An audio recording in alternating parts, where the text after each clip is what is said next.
उन दिनों की बात है जब तेनालीराम की आर्थिक स्थिति ठीक नहीं चल रही थी। विवश होकर उसे महाराज कृष्णदेव राय से कर्ज लेना पड़ा। कर्ज लेते समय उसने महाराज को वचन दिया कि वह शीघ्र अतिशीघ्र कर्ज चुका देगा। दिन गुजरते गए। तेनालीराम की आर्थिक स्थिति कुछ बेहतर अवश्य हुई, किंतु इतनी नहीं कि वह महाराज का कर्ज उतार सके। वह कर्ज को लेकर परेशान रहने लगा। उस परेशानी के दो हल थे। एक कि वह किसी तरह महाराज का कर्ज उतार दे, दो कि किसी तरह उसे कर्ज से मुक्ति मिल जाए। दूसरा हल उसे ज़्यादा उचित प्रतीत हो रहा था, लेकिन वह महाराज से कहे तो कहे कैसे कि वो उसका कर्ज माफ़ कर दे।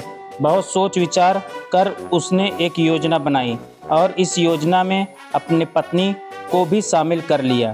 फिर एक दिन उसने अपनी पत्नी के माध्यम से महाराज को संदेश भिजवाया कि उसका स्वास्थ्य ठीक नहीं है, इसलिए वह कुछ दिन दरबार में उपस्थित नहीं हो पाएगा।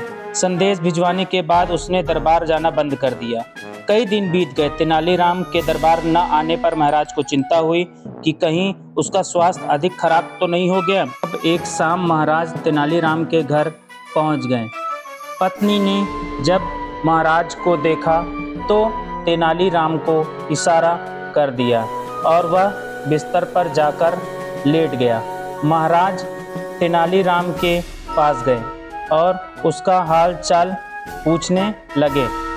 तेनालीराम ने कुछ न बोला, लेकिन पत्नी बोल पड़ी, महाराज जब से आपको कर्ज लिया है तब से परेशान रहते हैं। आपका कर्ज चुकाना तो चाहते हैं, लेकिन चुका नहीं पा रहे हैं। कर्ज के बोझ की चिंता इन्हें अंदर ही अंदर खाए जा रही है। इस कारण ये बीमार पड़ गए। अरे इतनी सी बात, इतनी चिंता करने की कोई आवश्यकता नहीं थी। तेनालीराम चलो मैं तुम्हें कर्ज के बोझ से मुक्त करता हूँ, चिंता छोड़ो और स्वस्थ हो जाओ। तेनालीराम को सांत्वना देते हुए महाराज बोले। ये सुनना था कि तेनालीराम कंबल फेंक तुरंत उठ बैठा और मुस्कुराते हुए बोला, आपका बहुत बहुत धन्यवाद महाराज।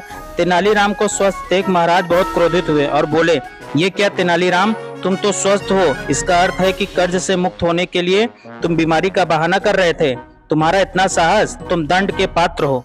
तेनालीराम ने हाथ जोड़ लिए और भोलेपन से बोला, महाराज मैंने कोई बहाना नहीं किया। मैं सच में कर्ज के बोझ से बीमार पड़ गया था, लेकिन जैसे ही आपके मुझे इस बोझ से मुक्त किया मैं स्वस्थ हो गया।